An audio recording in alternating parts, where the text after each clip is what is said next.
Hello, and welcome back to Path to Uni, part of the Southampton Sessions podcast series. I'm Brian, and today we're discussing a big question. How does a degree and the university you chose actually help you get a job? We're here in the Highfield Campus studio, and this episode is all about careers and employability, as well as the opportunities supporting you starting your own business and how the university can support you as an entrepreneur. We'll chat support and what's available throughout your time at Southampton and the real-world experiences that help you become industry ready. We'll be answering the questions students ask us every year, the ones that come up in the online forums, at open days, in inboxes, and when you're choosing a course and thinking about where it might lead. And let's face it, we know our parents are supporters and want to know if our degree is going to get us a job. We'll be exploring careers, guidance and mentoring, placements and internships, industry standard facilities, field trips, and the ways the university connects students with employers and industry partners. Joining me today are Gemma, Claire, and Becca from the Careers and Employability and Enterprise teams, who will be sharing how students are supported to explore options, build skills, and turn ideas into opportunities. So whether you're exploring courses, thinking about the future careers, or wanting to understand how the university can help you stand out in the job market, you're in the right place. So to kick us off, we're going to start with each and everyone telling us a little bit about what the career support has to offer and in the university as a student, and just a little bit about yourselves. Yeah. So the University of Southampton has a really large career service. We've got over 60 people in our team, all here to support the students in different ways, no matter what stage they're at in their career development. So if they have no idea what they want to do, they're not even ready to think about it yet, or if they're right at that compete stage where they're out there doing interviews. There's a full range of appointments that students can access, from short appointments that they can book themselves Monday to Friday with no judgment, no pressure. They're called Ask the Advisor because you can ask absolutely anything to do with careers. Even if it's not to do with careers, we can direct you to the right place. And then we also have a range of more in-depth appointments with the careers consultants where you can dig deeper into those career decisions that you might have to make as well. But within our big team, there's a lot of smaller teams, which I know we're going to talk about more today. Yeah, that's brilliant. And especially as a student navigating the university life, it's hard to know what courses will lead to what job. So it's nice to have that kind of like insight while at uni. Yeah. No, thank you for that.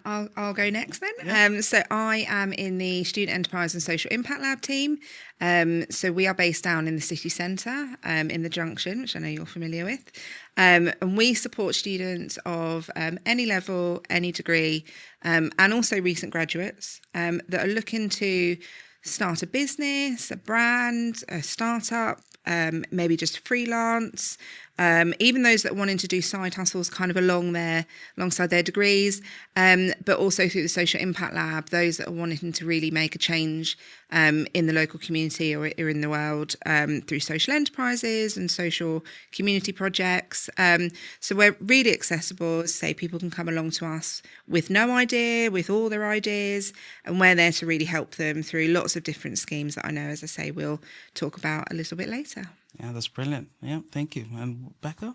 Yes, so obviously I work alongside my lovely colleagues here, but I also work in the work experience team. That's my main focus. And we cover a wide range of different opportunities for students, from internships to uni employment placements. So students going out for a year, working with an industry of their choice and their desire to get graduate roles potentially in the future, as well as the program that I run. So obviously I will sound a bit biased probably, but I do the Student Innovation Projects. It's a project that I run with our students.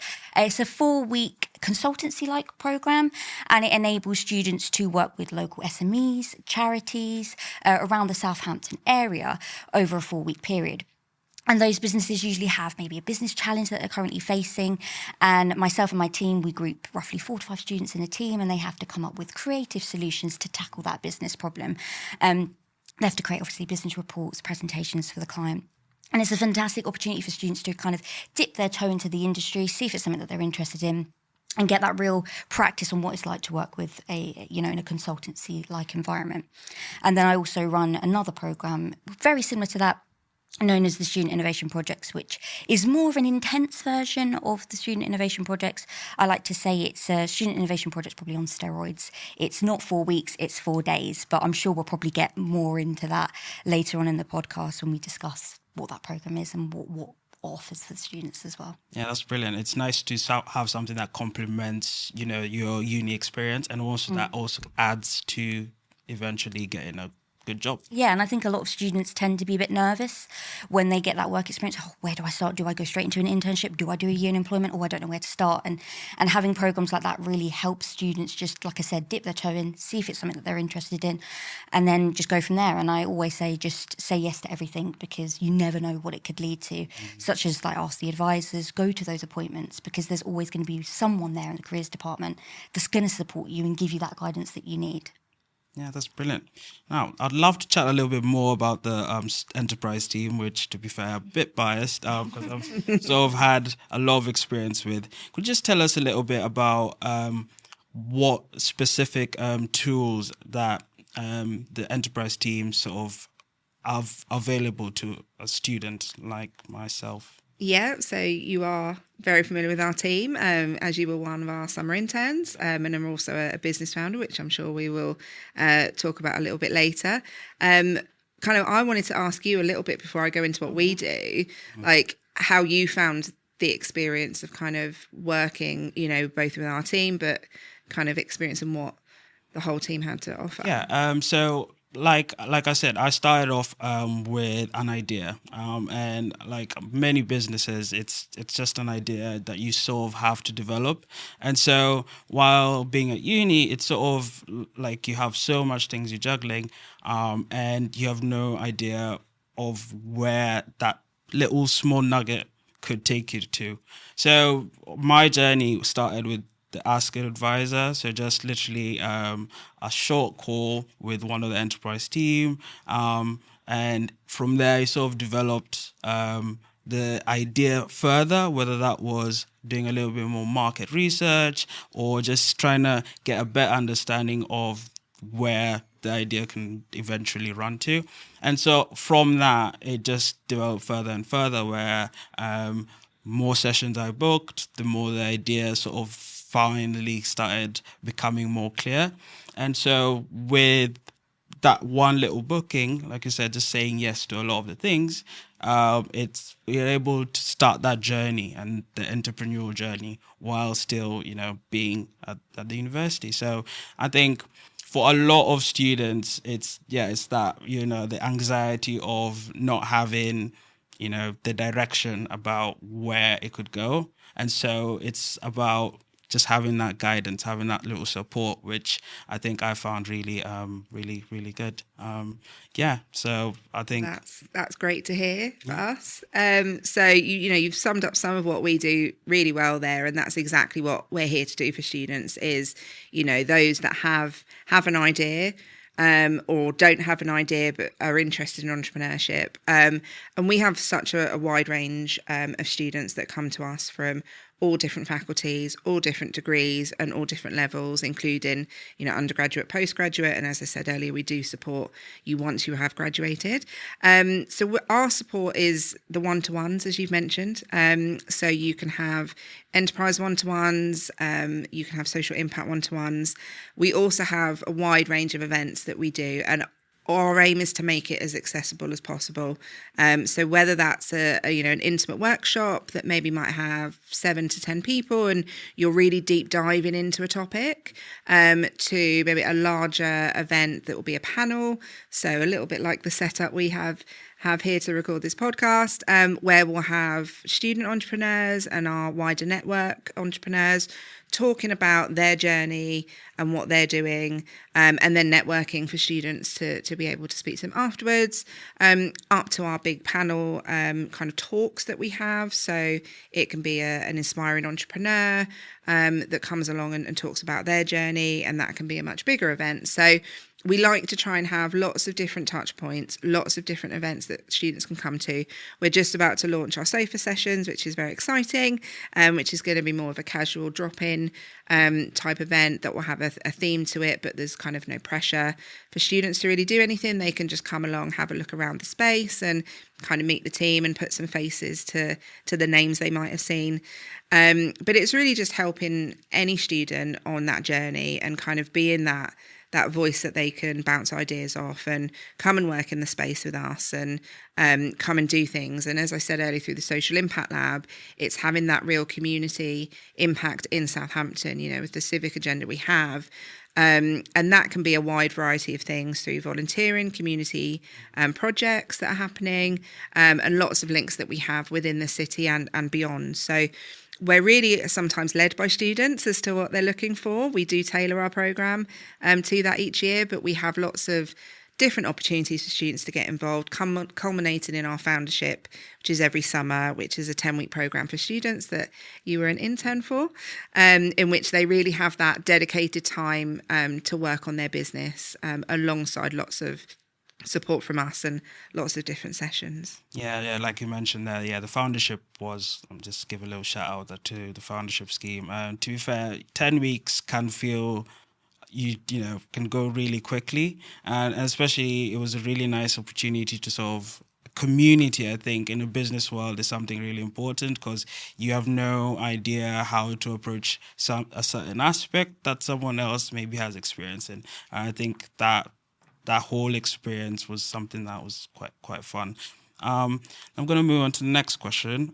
So for someone who not necessarily has a business idea, but they're trying to navigate the world of internships and, trying to look for that grad role and have no idea how to even go about it, how to write their CVs, how to approach the graduate experience days, how and what kind of support do we have in that area for a student like that? Yeah, so just general support that's available for everyone.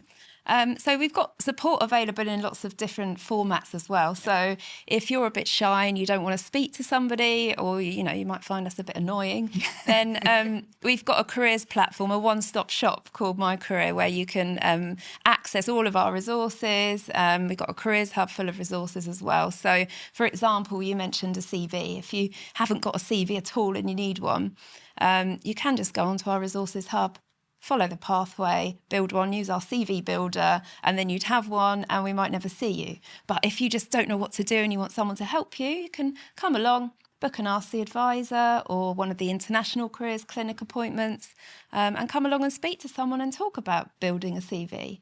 At the same time, if you're a PhD candidate, or if you're a master's student who's professional level with 8 years work experience and you've got a professional level CV already and you just want someone to check that you've tailored it correctly to a really high level job, then we can do that as well. So you just basically come and see us. That's it. That's all you have to do. Whether you use the resource online or you come and see us, just make that step and there'll be someone there to guide you. Yeah, come and see us as much as possible because we're here to support you. And I think a lot of students, they go to uni, they're just so focused on doing their degree, when actually we are the fundamental basis that's going to really help you gain those soft skills, understand how to write a CV and build those people skills that are long lasting and no matter what job, what opportunity you apply yourself to.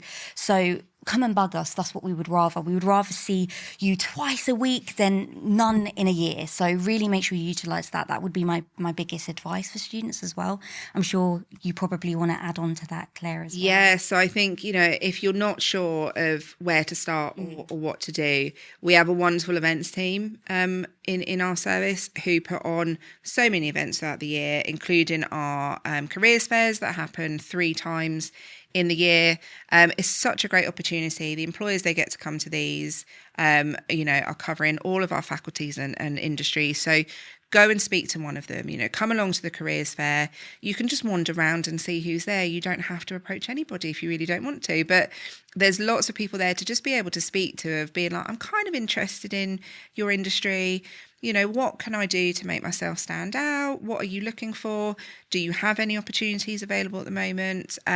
There's lots of events that happen throughout the year outside of these careers fairs as well. And they're just a great opportunity to actually get in front of an employer and ask them those questions of, what can I do? Like, I do want to work with you, but what's going to make me stand out? Because it is competitive. And I think engaging with our team as early as possible is just going to set you up, and it's just going to be the best way forward to get you the job you ultimately want to get to. Yeah, and I can't emphasize that enough, because even as something as simple as how you talk to the employers during the careers fair, something like how do you approach them, the elevator pitch, or just how you can tell a little bit about yourself and sort of sell yourself to them, is something that I didn't know till I booked one of the sessions with, I think, Gemma.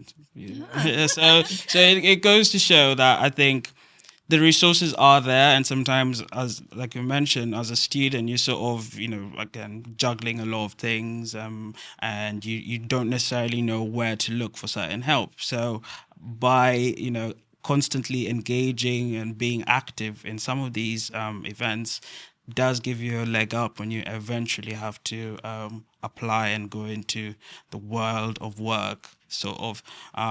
So that's absolutely nice to know that there's some resources and loads of resources for students that can do that. So as a follow-up to that, around how a degree or different degrees prepare you for industry. And, there's this word, industry ready, that's thrown around a lot. So practically, what does being industry ready mean as a student, in terms of how does it manifest itself as someone who's either just graduated or just about to graduate? How do they know they're industry ready? Yeah, so I can cover that one. So we've actually had a major project across the whole university that's run over the last 3 years, and is now embedded in everything that we do in careers and also in the faculty. It's called Successful Futures. So what students see from Successful Futures actually is a suite of tools that they can use to identify their skills that make them industry ready. But what's gone behind the scenes with that is lots of industry research with employers, finding out what the skills are that they really want. So what skills, beyond just your academic skills and your technical skills, what other skills do they want? What are those transferable skills? So things like communication, teamwork, critical thinking, all of those competencies, if you like, that you can take between any job and which all employers really, really want. So you can imagine that as sort of a baseline to be industry ready, just like you asked. So that now runs through everything that we do. All of our programmes have been mapped to identify which of those skills they really cover well and which ones you're assessed with. And students can now use a tool within a pathway on the My Career tool to identify which skills they have covered in their course and which ones they might want to focus on. And then they can use our AI chatbot, our bespoke chatbot, to put their career ideas into and identify what skills those particular careers really want, so that then they can make a really tailored and targeted plan to use their precious time, because they haven't got unlimited time, okay? So it's good to say yes to everything, but you want to say yes to things that are going to take you one step closer to where you want to go. So that's what Successful Futures does, is it helps the students identify the skills that they need to work on. It helps them talk about the skills that have been covered in their programme, and it also has mapped loads of opportunities outside of the curriculum that they can then access to develop the skills that they need to, and that will include all of our stuff like the work experience programmes, but it might also include things like joining a society or taking a leadership role in a society or volunteering for a charity. So that's how it covers everything, and that's how we've identified what really does make you what we call industry ready or employable. That's brilliant. And you mentioned AI, and the world is constantly changing, and you sort of don't know what to expect. And so some of the things that's being discussed online is as a student or as someone getting into education is, how do I prepare for myself for a job that doesn't exist yet, or how do I make myself AI proof, if you know what I mean, in terms of just how you prepare yourself for that world of work, or a world that you don't know what to expect. And I'll post this question to you, Becca. So as a student, how do I prepare for an ever-changing world? And I don't know if you guys agree with me on this. I think from what I stand for and what our programme provides for students is, as we've mentioned, those transferable skills. And no matter how fast-paced technology is growing, changing, those basic skills will forever be needed, basically. So it doesn't matter how technical the job is that you wish to go into, or you don't know what that future will look like. Being able to adapt to that is really important, obviously, but having that communication skills, being able to deal with your time effectively, simple things like just being able to communicate efficiently and effectively to your employees, your colleagues, to other people, is long-lasting skills that you need no matter what. It's good to be on top of AI and understand how to use it to your job, to your own advantage. Don't be lazy and use it for everything, because I know some students do that. And I totally understand that, but using those skills to adapt to that is important. But those transferable skills is so important, and that's why we have those in the work experience programs that we provide, like the student innovation projects, learning and teaching students how to do different skills that you don't do in your academic studies, because you just don't have that opportunity to do so. So yeah, real transferable skills is really important, and that's going to take you across any industry that you wish to be a part of, really. And I think being part of these programs, you're going to need that critical thinking. I think AI is a great tool, but as we all hear, you still need to be able to know how to prompt it and know how to use it, but actually also question what it's given back to you. So it's all about those skills that AI is never really going to be able to do for you, to remain kind of curious and to question things. I think that's what we try and do with Enterprise, is give students those skills that they can start their own thing. Some of our students have launched AI businesses, or businesses that do rely on AI for certain aspects of it. But a lot of time now we're looking for innovation. Traditional jobs may now be changing and may now be becoming something different. And a lot of people are wanting to take ownership of that and actually start their own thing. And that's what we're here to try and do. And I think, it's just keeping those really people skills, because, we are all still going to be people. We're not going to be overtaken by the machines just yet, I think. So taking those advantages to really hone those and keep that critical mind and that critical thinking alongside the practical studies that students are getting. Yeah, and just to add to that, I agree completely with everything you've both just said. It's completely all around skills. But when you're thinking about technical skills, because a lot of our students are going to go into STEM sectors, because we do have a lot of STEM programs here, so a lot of them will be in technical roles. I don't think employers are looking for specific technologies. I don't think that's specifically what they're looking for. It's more of a growth mindset and technical capability. So if you remain interested in technology and AI and a changing world, and you've got that growth mindset where you're always wanting to learn, then that's what will take you through and make you successful in your career. For example, staff at the university here are given the opportunity to do the AI apprenticeship, so that we can learn how to use these tools and learn how to use them well. And if you go into any workplace with that attitude, then that's what employers are going to want. They're going to want people that are willing to learn new things. So it's not about learning a specific suite of technologies, for example, Excel or Copilot, because, like you said, that will disappear and you won't know what job you'll be doing in a few months. But if you're fully prepared that you're willing to learn those new technologies, then again, that's always going to make you employable, and it will make you stand out as well. That was great. I'd like now to focus more on the technical skills and the skills you sort of gain at the university and how that would help you become industry ready? Yeah, well, you get that as a benefit of being part of a global top 100 research-led university. So, we have a world-famous Faculty of Engineering, we have our environmental sciences, all full of really industry-level facilities, things like the wind tunnel, the labs, the towing tanks. And you also get the benefit of working with global leading professionals. So our professors and our academics, they're teaching you for some of their time, but some of their time they're doing, world leading research, things like curing cancer and things like that. And they're always, in the news and talking about, life-changing inventions and things like that and research. So as a student here, you get the benefit of working with them. And that really does make you industry ready in terms of technical skills and role-focused skills. Yeah, I absolutely attest to that. I'm a civil engineer, and in the first year we were building miniature versions of the gherkin. So you have really good exposure to the stuff that you'd meet in the real world, and that sort of helps you not be fazed by some of the technical aspects of the role. I totally agree with that. Yeah. So industry professionals seek out our students sometimes for specific programs for that reason. Yeah. So they might have been working with unique facilities or tools or instruments that you only got at this university. So we often get contacted by employers in countries all around the world that are specifically seeking out our students for that reason. Yeah, that's brilliant.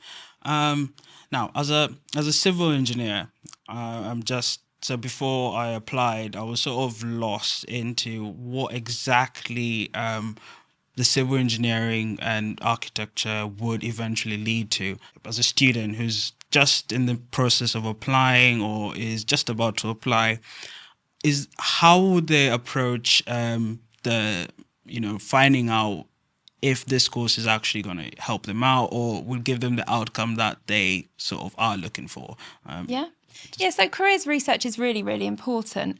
Remember that you're not tied to a specific career from a specific course either. So you can change your mind at any point, but it still is really important to do that research early on.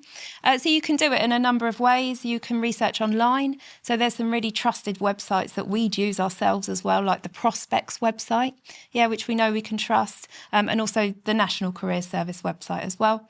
But I'd make use of your college or your sixth form career service, because wherever you're studying now, they're going to have a careers service just like us.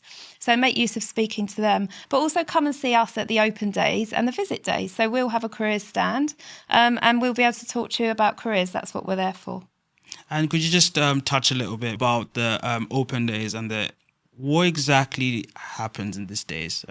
So they're a really great opportunity that if you're, wanting to come to university, wanting to find out more, you can come down and first see the campus, because I think for a lot of people, getting ready to come to university, getting prepared for where that might lead, you're going to spend so much time here. What is it actually like? Is it nice? Like, what's going on?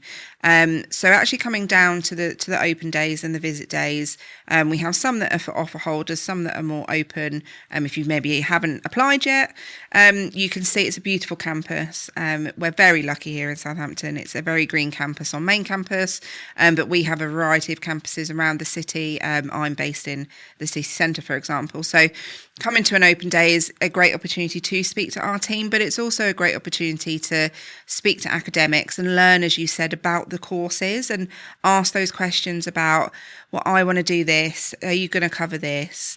This is the path I want to go down, and actually kind of speak to the faculties and speak to the schools. It's a really great fact-finding mission, not only to find out the careers and employability kind of opportunities that you have, but find out what the university is like where do I get my coffee? Where am I going to eat? Where am I going to study? And then to learn more about, is what I've chosen going to take me where I want to be? Or do I maybe need to look at a slightly different degree here, because we have so many options? It's just a really great way. And a lot of parents, when I go to open days as well, it's really important for them to actually picture where their kids are going to be and to meet staff and to know that they're going to be in a great place and that they're going to have lots of great opportunities. So it's all about that research piece of, preparing yourself for your journey, by, you know, coming physically to the university and to speak to the academics and speak to people like our teams and the wider student experience directorate that are going to be here to support you. Now, on the flip side, you have someone who's, you know, fully focused on the degree, they've done really well, and, you know, didn't have an opportunity to do internships because they thought, you know, I'd have to, you know, let me just focus on my studies. And a lot of them online are looking at it in terms of, I've now graduated and are feeling a little bit unprepared into entering the world of work. Is there anything you could sort of point to, or like just a little words of advice into, you know, how to navigate that if they're feeling a little bit overwhelmed by not having necessarily the skill set that most employers are looking for? I would say, as we've said, come to us. As I mentioned earlier, we do support graduates, and that's not just by them still being able to come and speak to us and access our spaces or our resources. We have opportunities for graduates as well. So we do graduate internships and other opportunities that they can actually build some work experience by taking advantage of that. A lot of the events that we run and a lot of the activities we do are open to graduates. And as I say, the one-to-one appointments are there. So if someone's graduated and they have really focused on their degree and then they find they're either nearing graduation or they've graduated and they're, I don't know what I'm doing, I don't know what I want to do, then with so many different ways we can support them with the CV appointments, with the ASCII advisors and the consultant appointments. They can come and speak to us and get that one-on-one advice. But there's also lots of opportunities on the My Career platform that they can access to build themselves up and to build that experience that they maybe didn't have the time to do, because students are very busy and a lot of degrees are really intensive. And so, you know, we do appreciate that they may be focusing a lot on that and not necessarily on the extracurricular stuff. And I can understand them feeling overwhelmed because it's so much. You're doing your degree, who knows, all your other social activities as well. So it is a lot to take on when you do go to university, so I can appreciate that. But, you know, we do have so many opportunities open to graduates. So as you mentioned, the internships, they can range from 2 weeks to 12 weeks long. They're paid opportunities, so you can really look on My Career, the different varieties and opportunities available to graduates. Up to a year after they've graduated, they can apply for those. And then we've also got the Innovation Challenge, the program that I run. That's actually open to graduates as well, up to a year after graduation. And if you are feeling a bit overwhelmed, volunteering or dipping your toe into like a program like the Innovation Challenge, where it's only 4 days, is not too much of a commitment, but you're still gaining those skills that you would need, and that builds upon your work experience as well. So working with a client over a course of 4 days, writing a business report, presenting your ideas as well. These are all skills that are really going to add value to your CV, and you can utilise them and use them in interviews as well. So I understand why students feel overwhelmed and you just want to focus on your degree, and that's actually really good because that shows commitment. It shows focus to your studies, which is impressive alone. But adding upon that and then doing those smaller little bite-sized opportunities actually adds to your CV and your experience overall. So there are many, many opportunities out there, and some of them are really fun. And like I said, short, bite-sized little activities that you can get involved in. Yeah, short and sweet. I love that. Now, so we talk about, the university is an international university. We've got loads of different nationalities who come all the way to Southampton, a lovely city for education. And after they go back home, to do various different, roles in their industry.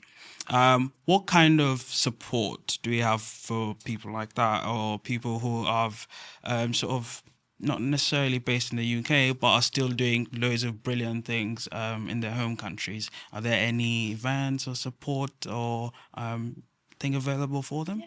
Yeah, so I'll cover that. So University of Southampton, we've taken great strides to develop our support and our partnerships with our international students, graduates and alumni. So over the last 2 years, we've really, really developed our support for international students while they're here. And gradually, as we've been listening to the students through hundreds of one-to-one appointments, talking to them, finding out what they want, and also finding out a bit about where they're going afterwards. And often they don't know. Often they're considering the whole world. So they might might have a quite a complex plan, looking at the UK with home as a backup and maybe the rest of the world as a third backup. So it's quite complex, the plans that we help them work through. But we've taken great strides to partner with our alumni team as well, with our international alumni relationship manager. Her and I have done some great work with developing alumni networks in countries all around the world. We've had trips abroad, we've led events, we led careers networking events in Bangkok, and those are just starting to really take off now. So after 2 years of gradually working out what we needed to do, we've now taken a great big bold investment in our international student career support with a new offering called Career Advantage. So that's tailored for China and India. And then we have Career Advantage Global, which is for all the other countries that we work with. So that includes everything that we offer in the university. So our international students can access everything that everyone can. But we understand that as an international student, you face lots of challenges, whether it's tackling visas in the UK or another country, or being away from your home country and not being there for those recruitment rounds, or having such a complex plan to work through with researching new countries you might never even thought about that might have great opportunities. So as part of that package, yes, to answer your question, that does include in-country support. So especially focusing on China, and we have gradually built up our relationship with businesses in China. We held a series of China employer webinars this year. The reason we focus on China first was because we know that predominantly a cohort of Chinese students are looking to return home straight away. So we felt that there was a gap there and they really needed our support with staying linked to those employers and not missing those recruitment dates. So part of Career Advantage China will include an in-country team. So we'll have part of our team now in China very soon who will be able to support those students when they return home with employer connections, employer events, internships, and also career support. In India, we'll also have a small team where we will have employer engagement. So they'll be connecting us. So we'll be working together with employers while the students are still studying here, but so they can connect back home with those employers through online events and webinars and recruitment events. And we'll also have career guidance back in India as well. And then all together between us, the employer engagement team in India and the UK will focus on the rest of the world. For example, I've got 7 meetings with employers in Vietnam this week. We speak to employers from all around the world, mainly starting off with our alumni networks, just so we can bring that round. We have a LinkedIn group for our global talent so that our students can join it while they're here, so that they can receive opportunities that we know you can access on a visa. And then after they graduate, they become alumni and then employers, and they stay in that LinkedIn network and then can support and hopefully hire our next round of students. So we're growing it like that. And just to add, I'm really plugging my programme, as you can tell. Might as well use this opportunity. But what's really good is with the Student Innovation Projects, we have probably 50% of the students that apply are international students because there's not restrictions on visas. You can work on the project round your schedule. So you can do an hour every Monday, 2 every Wednesday. There's no real restriction. It's working around your timetable, your schedule.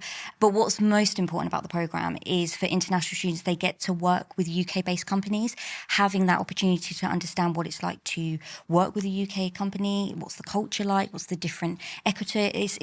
There's a long list of things that we can really do and support for our international students. And a lot of them really enjoy it because, bless them, you've never actually presented it before, let alone in a different country. It's so overwhelming, but also so impressive what international students do when they take part in our programme. And because we group them in a real diverse groups, it's really good for international students because they can learn from UK-based students, so they can be like, oh, this is how we present in our country, how do you? And you get to learn each other's cultures as well, which is a really beautiful thing to watch from my perspective, but also see the students grow in confidence and see what it's like in the UK in terms of studying here. So, yeah, if you're an international student and you want to get some work experience, just please, go for the Student Innovation Projects. We would love to have students on there and support you and help you further, really.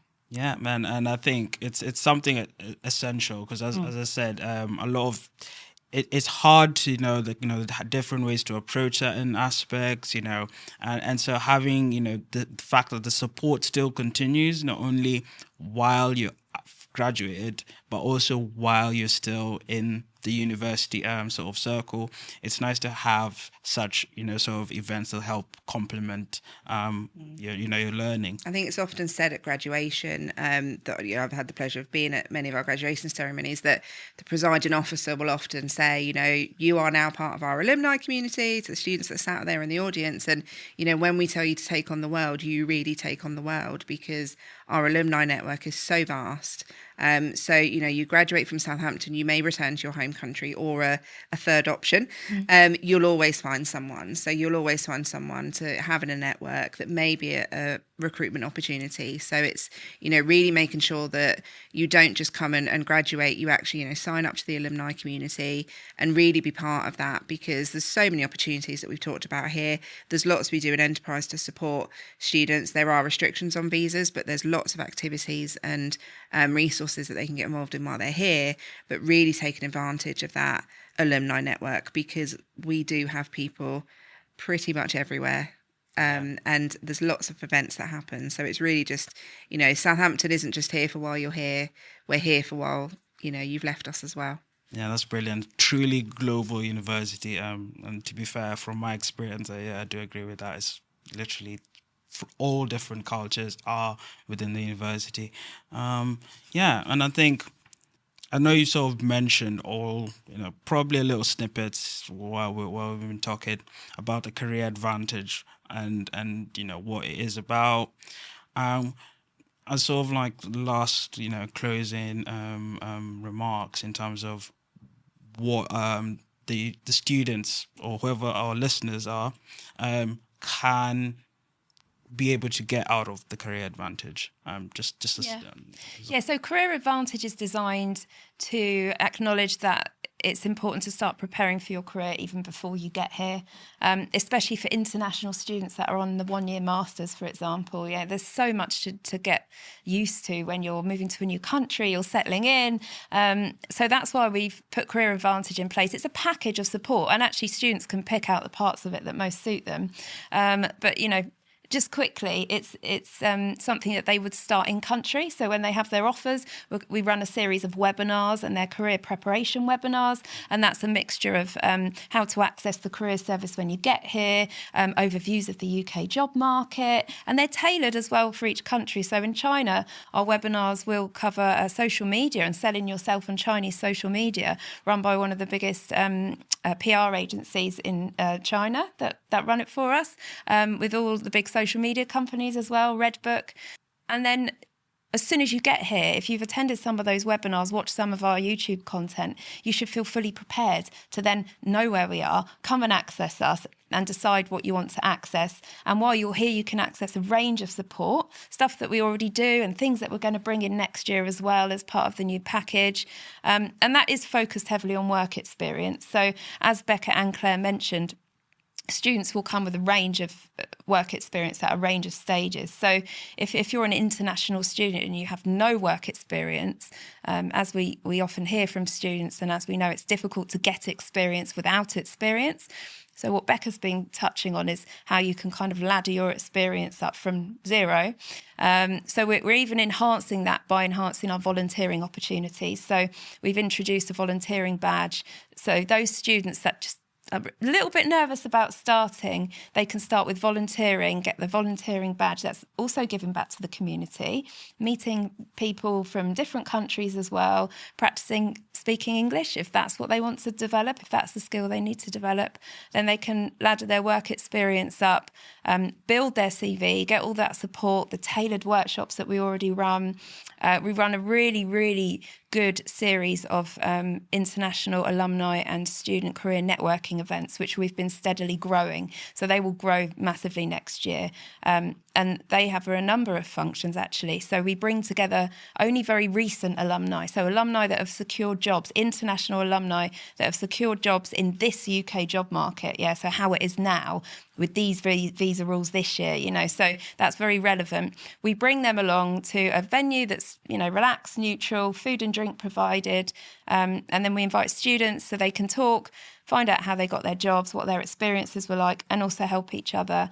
But also that helps with students connecting with people. If they stay behind and say all their friends go back home, they won't have any friends. So that's really important. Those events are really important beyond careers as well. And then the support continues when you go home. So everyone can access our service for 5 years and more if they need after they graduate. But now we'll have extra teams in country when they go home. So students can get a range of support afterwards as well. That's brilliant. So if you're a little bit coy, have no idea where to go, what's the best way to actually get engaged or get involved with the careers and employability and student enterprise team? I would say, I mentioned earlier the careers fairs. Now, the first set of careers fairs are quite early on in the academic year. We often have a presence at the welcome weekend, but obviously a lot of students, may not go to that. So I think that first round of careers fairs is a great opportunity because our teams have stands there. So we do have a sort of section for our team. We have the work experience team have a specific stand. We also have one for the whole department. So it's just a really great opportunity to, obviously come and meet employers, but to meet the team as well, to hear about what we're doing, even if it's just, they are quite shy, they might just pick up a flyer and walk on. They do have lots of talks as well. So our teams do go out to lectures during that induction season and actually speak to students, as well as the academics themselves will be telling students. So there's lots of touch points very early on. Either it's one of us going to speak to them, or it's that first set of careers events that are a really good way to meet some of the team. Even if it's not the exact part of the team you want, you'll hear about what careers do, and we'll be able to talk to you about your own sort of specific needs and wants, and then direct you to the right place. So I think, come to those early events, whether it's welcome weekend, whether it's the freshers kind of fair, whether it's the halls fairs, or whether it's that first careers fair.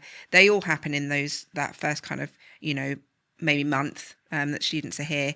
There's lots of opportunities to meet our team and find out more about what we're all doing. We also, within the work experience team, we've been doing it quite recently, actually, Insight Days. So it will be an Insight event where you can come to speak to our team, and we go through what each program is, if you can take part in it, what the hours are like, the commitment, and like we said, you can speak to each member usually. But what's really lovely is we usually have a panel event as well. So we may have some employers that we've got to work with, students that's actually done our program. So a lot of students may be a bit nervous to talk to actual staff members. I mean, we try not to be scary, but, I totally understand if you're a bit overwhelmed. But we do have students that's done the programme as well. And you often find students like connecting and talking to other students that've done it. What was your experience like? Oh, this was great. This is what I did. This is what I learned. Actually, I would recommend maybe not doing this. Giving general tips and advice is really, really beneficial for students. So go on My Career. I know you don't always want to go on My Career, but go on the events calendar and you can see those insight events that we provide for students. They run typically throughout different semesters, but mainly in October time when all our students come back, that's when we run them. So do look out, and we do have some fantastic panel events, and you can talk to us and students as well. Oh, that's brilliant. Right. Before we let you go, any last words of, advice or little snippets of nuggets of information you could sort of leave with? I think back to my point that I've made earlier about those open days and visit days, and that preparing before you come. We've talked a lot about what is available while you're here and what opportunities you can do while you're here, and even we've discussed when you graduated. But I think preparing to come to university is a big step for a lot of people. So I think engaging with the university from that early set, whether it's before you've applied or you've applied and you have your offer, will set you up, because you'll learn more. You won't just arrive, and I remember when I moved into uni, it's very scary no matter how much research you've done. But I think if you've been here, you're familiar with the campus, you've met people like us and other teams, and you've started to ask those questions, you might just have a little bit more of an idea of what it's going to be like and feel a little bit more comfortable. And then I think once you're here, as I said, come to those careers fairs, come to those early events, and just speak to all of the different teams and figure out what opportunities you're going to want to take advantage of. Yeah, and international students, international offer holders will be contacted with how they can access the pre-entry webinars that will explain everything for them, and also with recorded content on YouTube that they can watch just to get prepared for when they get here. And when you are a current student and you're here at Southampton, make sure you just come to the career service and bug us. We want to see you as much as possible. We would rather see you too much than hardly at all. So do come and speak to us. We're more than happy to help you. And within the work experience team, we do offer insight events, so you can come and find out a bit more about each of our programs and speak to us about what we do and what's available to you as a student. And most importantly, you can speak to students that have currently done the programs, so you don't always have to speak to us because we can be a bit scary to approach. I totally understand that. So speak to students and get a real insight of what it was like for them and top tips and advice from them. Lovely. We've had some interesting conversations, some lovely insights, and I'm sure loads of people will be happy to listen to a lot of the conversations we've had. Thank you very much for joining us. Thanks for having us. Yeah, thank you. Yeah, really great. Thank you. Now we have a better understanding of what is offered here at the uni and the kind of support we get as students. I wanted us to chat to some alumni, Will, who graduated in 2024 in geography, and Sonia, who graduated in 2025 in accounting and finance. Will and Sonia, please introduce yourselves and share what you're up to now. Yes, so I graduated last year. I did accounting and finance. I did a study abroad for a bit. I went to Barcelona and to Toulouse. And then after graduating, I currently work in property. So I've got my own business that I run alongside my other job, which is in a housing association. So yeah, everything property is what I kind of did after uni, which I didn't think I would. But yeah, that's where I'm at. That's brilliant. What about you, Will? So my name is Will. I graduated 2 years ago from BA Geography or Human Geography. And I now work as a business analyst for the university, actually. So I studied and now work at the same place. I've also dabbled in project management. After graduating, I continued to work for university in various departments. I've worked in accommodation. I've worked in widening participation. I've worked in the recruitment side. And then eventually I wound my way up into our IT service as a business analyst. You could say I'm institutionalized, but no, I really love working for university and in the higher education sector because it changes changes lives really. And I did a few internships whilst at university, which is what propelled me to now work here full time. Oh, brilliant. Sonia, I'll start with you. So you say you started a business, and I'm sort of in the same boat in that regard. So what are some of the support and the sort of resources available that you sort of tapped into while being at uni that sort of helped not only shape your idea, but also give you the confidence to actually, make it a business?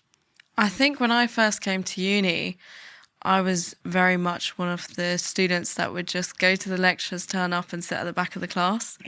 And then having looked at other students and seen that I'm kind of just putting myself away a little bit, I opened up, saw my emails, checked my emails quite a bit, and then I built a rapport with the business school and the organisers of events. So I was in talks with Holly Street quite a lot, who organises a lot of events based around networking and getting just bridging that gap between students and working professionals. So I went to loads of events, kind of sometimes it was all the time. I'd finish uni and go to an event, but I was the talent development programme winner of last year, so 2025. And that it helped me because I was doing workshops to consistently work on myself and make sure I'm putting myself out there and how to talk to people.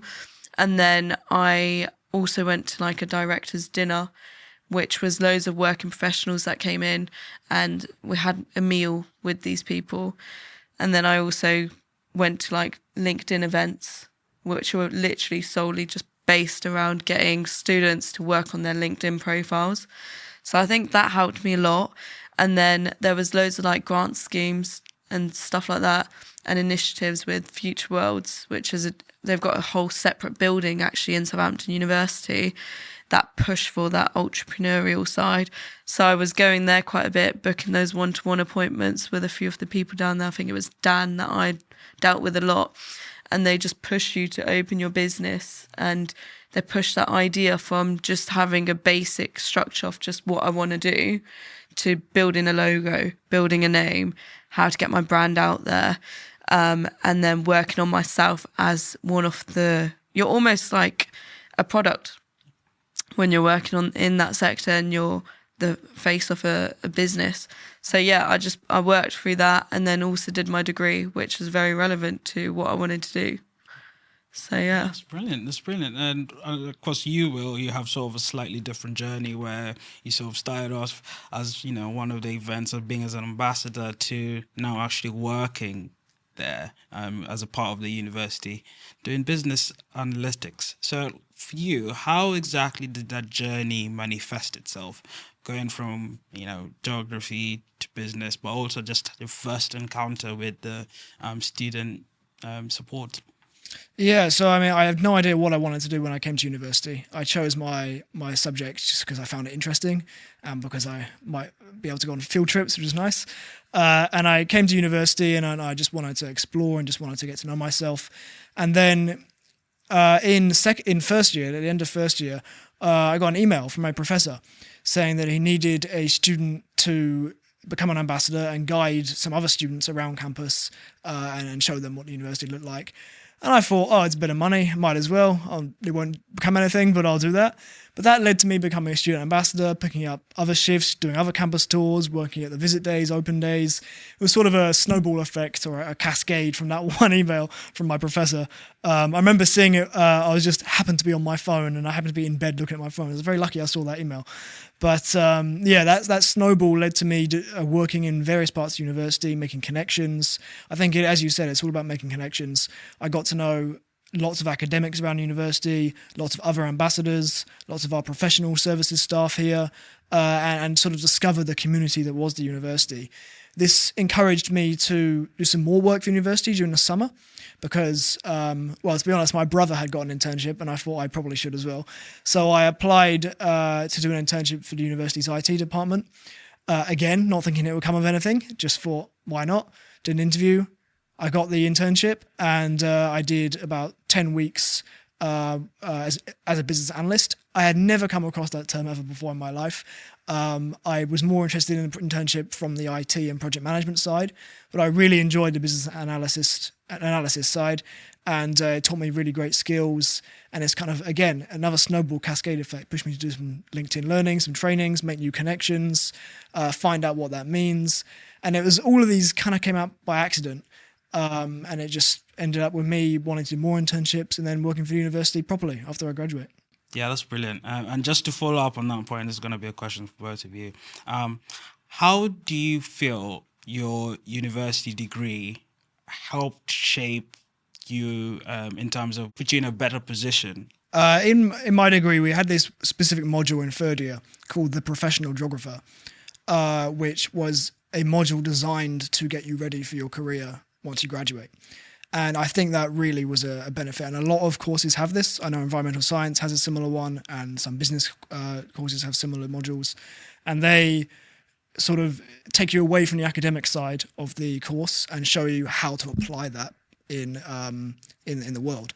And this module taught me interview skills. It taught me how geography is not just about volcanoes or earthquakes or cities or whatever, but it's also, you can transfer so many skills into things like analysis, things like management, and it can kind of go anywhere. That was the beauty of my degree. And yeah, this module was really eye-opening. Another thing my degree had, which I'm quite lucky to have had, is field trips. And they kind of opened my eyes to the world and showed me how you can step outside your comfort zone, how you can develop yourself as a person, which then helps your career. So I went to a few countries, some as part of the course, some optionally. And we did some research in these countries. I did some transport research in Netherlands and some river research in Cambodia. And this wasn't necessarily directly linked to my career, but it showed me what's out there, and it showed me how I can apply my skills and how it's useful, and kind of makes me improve my confidence as well. Yeah, similar to Will, I kind of did accounting and finance, and I thought it was just going to be spreadsheets and maths. And then I ended up traveling to Barcelona I lived there for a month and a bit, and then I also lived in the south of France for a bit as well. And when I was out there, I did some modules on like marketing. I was learning basic French. Don't quote me now because I'll probably just end up saying bonjour and call it a day. But no, when I went there, it increased my confidence a lot. And I think there's essential life skills that I hadn't picked up whilst studying before. So I think that helped me out a lot. Within my degree, I think taking a degree that is about business and accounting, if I hadn't done that, I would have never known what a mortgage is. I would have never known the value for money. So my degree and the modules that I encountered, I use it nearly every day. So, for example, there was like tax and audit that I did in second year and third year, and it ties over and they just follow through with it. And those fundamental values of like learning the quantities of expenses, and not to sound too boring, but like the liabilities and how to make money, I think it makes you realise how essential it is to know it after uni. And then when I finished university, I applied for a job in a housing association that's relatively quite big and well known around the south region of the UK. And I think it all tied in. It's like everything fell in place. So the team are brilliant, but if I hadn't done those networking events, I wouldn't have been able to showcase myself as the true individual I am. So I would have just gone in professionally, done my job and left. But I can actually say that everything I picked up along the way of travelling, doing my degree, and then also those extracurricular events had all come together and put me in the strongest position I could offer myself in for the job. And yeah, so I think it's a lot of the time it's about making sure your personality shines through. Because although you're in a professional context, you still have to bring something different. And it's very much easy to just kind of go with the flow. Yeah, and I think that's usually the dilemma is how do I fit in, but how do I also let my sort of personality shine through? And that's usually quite a conundrum.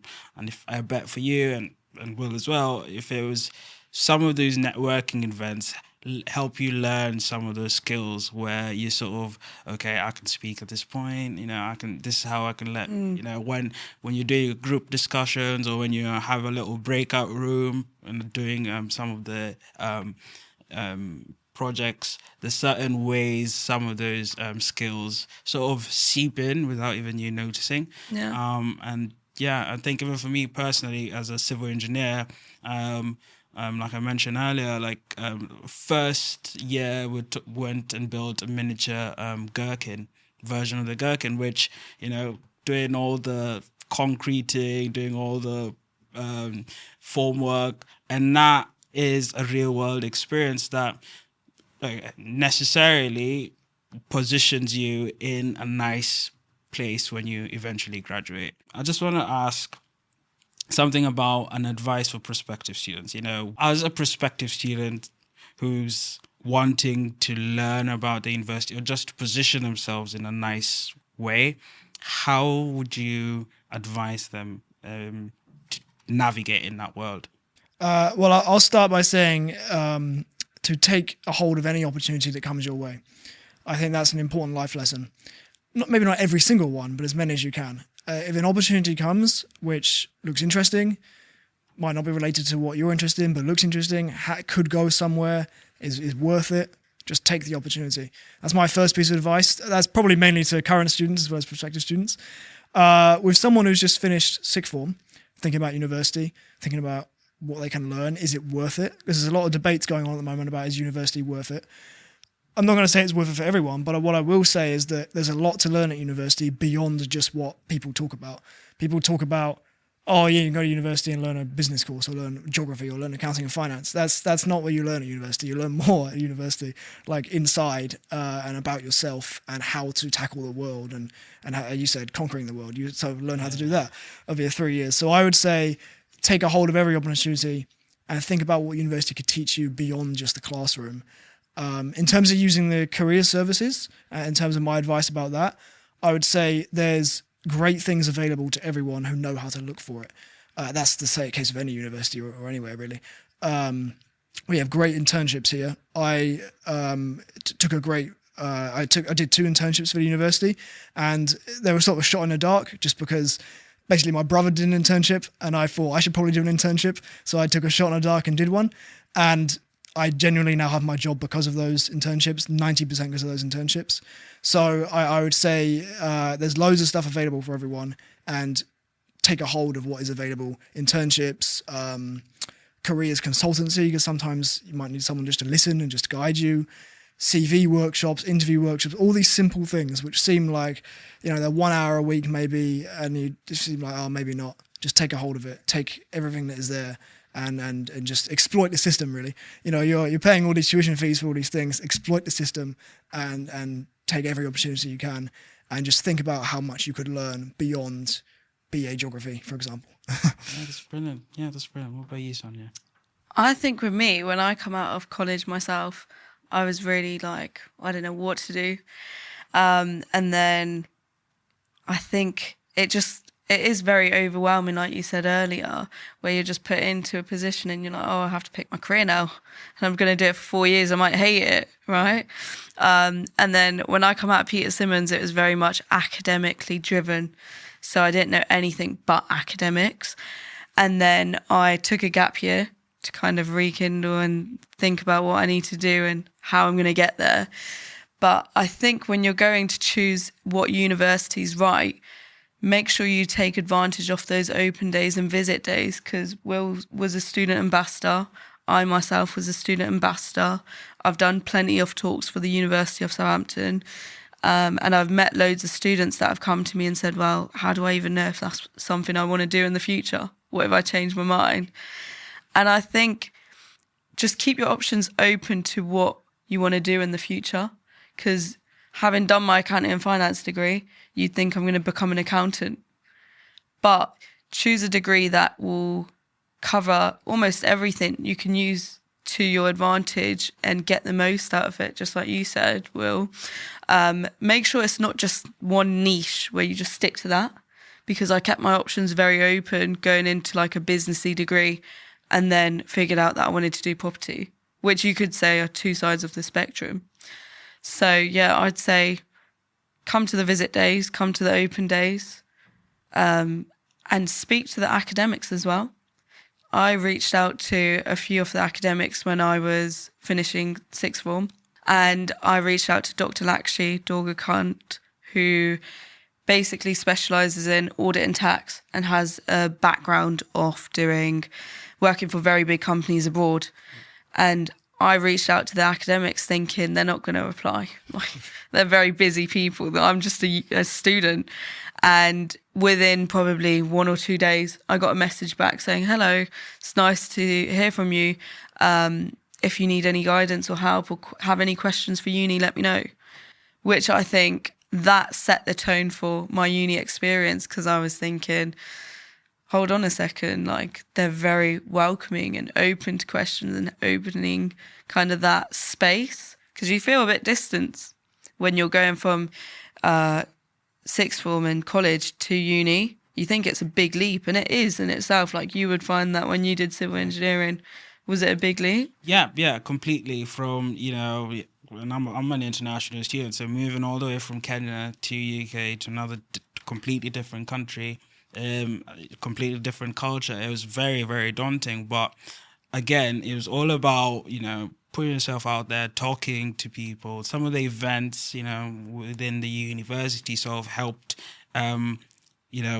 create an environment where, you're talking to different people, you're talking to different cultures. And that just sort of helped make the uni experience a lot more, pleasant, because being away from family is is scary. But I think that helped me also come out of my shell a little bit more, because I'm like, a lot more confident, a lot more, and also in my course as well, it helps bring a different perspective into how people approach buildings and, civil engineering and all of that. So, yeah, I do agree that some of it is just putting yourself out there in one breath, and just also having the confidence of experiencing the uni life to its fullest, in terms of just send that email, send that email, send that message. And I know as us young people are like, oh yeah, they probably don't have time for us. Yeah. They're probably, solving world hunger or something, or, trying to save the planet. But yeah, because you're part of that journey. 100%. I couldn't agree more. But yeah, no, I had a brilliant time. And I think, just putting yourself out there a bit, you know, like don't shy away, because no one's going to look at you if you're in the corner. You know what I mean? No one's gonna. But also, I think when I was at college, I was looking at like top 10, top 20, right? That's a big deal. And then coming out of college, I was looking at all the universities, and they all just, I don't know, it felt like it was home. But then I'm also going to a brilliant uni, so I was like, what's working against me at this point? But yeah, no, I had a brilliant time.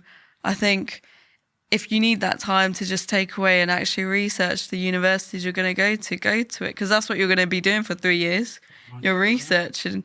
So, yeah, just take the time out to have a look. Don't put too much pressure on yourself, because I was always very much like, oh my God, I don't know what I'm doing. Everyone knows what they're doing. Like, they were born to be a vet. But it's not actually like that. Very few people are like that. Do you know what I mean? They're like, oh yeah, I was 5 years old and I was already like doing stuff and building blocks, and now I'm a project manager. It's okay to find yourself in second year of uni or third year of uni, or even after uni. It's okay to find yourself then. And I think what you said about not putting too much pressure on yourself, something I always think about is often there's pressure to do everything. There's so much going on. I need to join that many societies. I need to do this many internships. I need to do that. As long as you get a nice mix, a nice balance of everything, or as much as you can, you don't need to do absolutely everything, because I think some people really, really push themselves, and that can affect their social life or their academic life. But I think it's just about getting a flavour and trying things out, but also knowing what you're interested in, and not putting so much pressure on yourself to be everywhere at once. Yeah, no, I totally agree. And last words of advice, if you had to, if you're sitting in front of a prospective student and you're letting them know they're a bit scared about going to university, they're like, oh my gosh, do I even want to go to university? What advice would you give them? I think if you're scared, it's fine. I think a lot of the time I just needed reassurance, and whether that was from like my family or my mates, if you're scared, it's fine, but it's whether you act on that feeling. So if you are scared, there's only so much other people can reassure you to a certain degree, right? So I think just regain your thoughts, finish your A-levels, which they'd be doing at the time, and focus on that. Once that's done, get to the visit days, get to the open days, talk to the students that are here. Me and Will are alumni students, so we're always around, and we've got quite a good support system for them as well if they want to reach out to us on LinkedIn or any of the platforms. But yeah, don't be scared. I think this is, as much as it seems like a lot's going on in that time, just ride the wave. Do you know what I mean? I think that's a key thing that you got to take on in every bit of your life. Because even when you leave uni, you're like, what do I do? Right? Yeah. You got to get a job. You got to be entrepreneurial or whatever. But whatever happens, you just need to make sure the decision of the uni that you do pick is the right one. And make sure that it aligns with you. And if it is a trial and error, that is your journey. But yeah, I think just put yourself out there more. If I had a prospective student right in front of me and I could give them some advice, I would give them the advice that I got in the weeks running up to when I went to university, because I was quite scared. One of the most important pieces of advice I got was everyone is in the same boat, because you've just done all your years at school, all your years at college, and everyone's different, and you don't know, you've built that life. You get a fresh start at university. You might go to university close to your home, or you might go very far from your home, but you get a fresh start, and everyone is in the same boat. Everyone is having a blank slate, a fresh start, and that is your time to sort of find out what you like and find out who you are. And you can, in many good ways and bad ways, you can forget the past and it's a fresh start, and no one knows each other really when you go to uni. There are some, but it's a blank slate, and it's your time to sort of get a second chance at things you might not have liked in your previous years at school or college. You get to go and do stuff again. And I was very scared about going to university, mostly from a social aspect, partly because it was during COVID, but that was also just a concern for me. But once I was told that everyone's in the same boat and everyone there is looking to kind of make friends at the same time, and everyone there doesn't know anyone, it's going to be scary the first few days. Everyone is scared the first few days, and we were all scared together, which sounds bad, but it also brought us together, and it made that initial period of university very calming and very exciting as well. Some other advice I would give to students is don't rush when you first come. There's so many things to get to see and get to understand, and universities are big places. So make those connections, make those friends. Do put yourself out there when you come, but you don't need to rush into so much stuff. You can figure things out as you go, and know that in second year you'll be better than first year. In third year you'll be better than second year. If you take a gap year or placement year, even better. And I think that helps with the pressure, because in A-levels there's a lot of pressure in your A-level years, and there's a lot of pressure in your school years because it all builds up to that final exam. But in University of Southampton, you can kind of progress each year, and it's designed to let you learn more about yourself, learn more about your course, find yourself more and more each year. I think the structure of it is designed like that. Do you know what? When I finished college, I didn't know I was neurodivergent. And then when I come to the University of Southampton, it was a few times where I felt really put back, and I was like, I'm zoning out for these 2-hour lectures, and it's just not like going into my brain. So I think with my journey, I was struggling almost through college, and I didn't realise, because academically I was quite smart. And then it hit me when I was at uni, and the support I gained, it's nothing to be scared about. I actually feel a lot better that I came to university and experienced everything I did, and I found out so much about myself. Yeah. It's like, even if you do feel a little bit disadvantaged at that point of being at sixth form or college, you're not, because you do make up for it. And don't ever feel too scared or feel like you're not doing enough, because you are, just like you said, Will, and just get on the application, reach out to people, be as pushy as you need to be until someone actually says, no, can you stop? I think I never take no for an answer, and that's my problem. But it's also a very good bonus as well. Yeah. So yeah, I'd say just ride the wave. But also, if you do feel like you've got a disadvantage, don't look at it and shame yourself for that.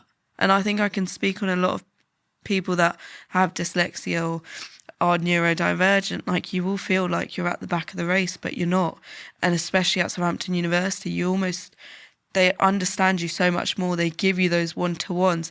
Pick somewhere where you're going to feel like you can flourish. Yeah. Well, that's powerful. Yeah. Like somewhere you can flourish. Yeah. That's powerful words. 100%. Powerful words. Yeah. That's really powerful. Thank you very much, Sonia and Will, for joining us. And that is all we have time for on today's episode. Thank you to Claire, Gemma and Becca, as well as our wonderful alumni, Will and Sonia, for joining us.